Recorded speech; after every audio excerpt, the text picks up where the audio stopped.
Hey, this is Daryl Henry with Insurance for Entrepreneurs. And in this video, we're going to dive into a question I get all the time. How much does employment practices liability insurance cost in Maryland?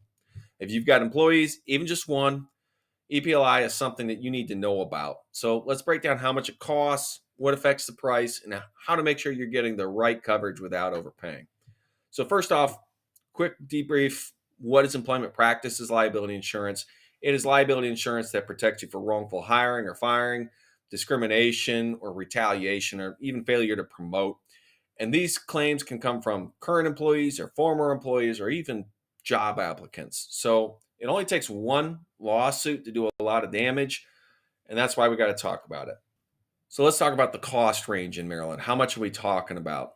In Maryland, typically I see costs between $800 and $3,500 a year for small to mid-sized businesses. And I can break it down a little bit further because it does depend on how many employees you have and the type of work you're doing. If you've got 5 employees or less, first off, I would be encouraging you to look at your business owner's policy and see if you could get a small limit of coverage, like $50,000 added to that policy for a couple $100. I find that's a great way to get starter coverage for organizations. Generally speaking, I think it's best to avoid having zero.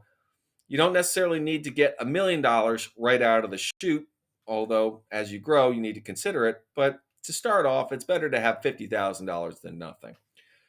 But if you're going to go for a full $1 million of coverage, if you got 5 employees or less, you're probably looking at $800 to $1,200 a year. If you've got 10 to 25 employees, maybe you're looking at $1,500 to $2,500 a year.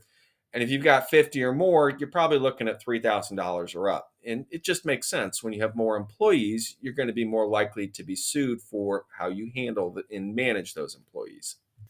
So, what affects your employment practices liability insurance premium? There's a couple of factors. One, number of employees.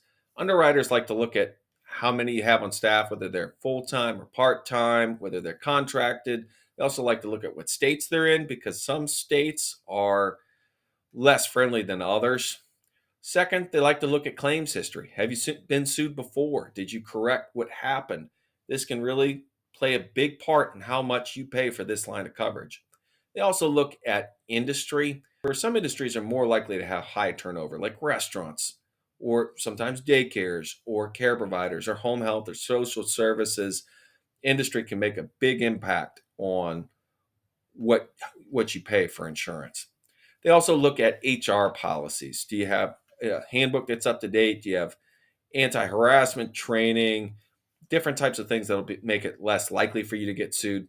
And they also look at wage levels because if somebody gets paid more, if they come back and sue, they're going to ask for more money. So it's an important factor when evaluating employment practices liability insurance from an underwriting perspective.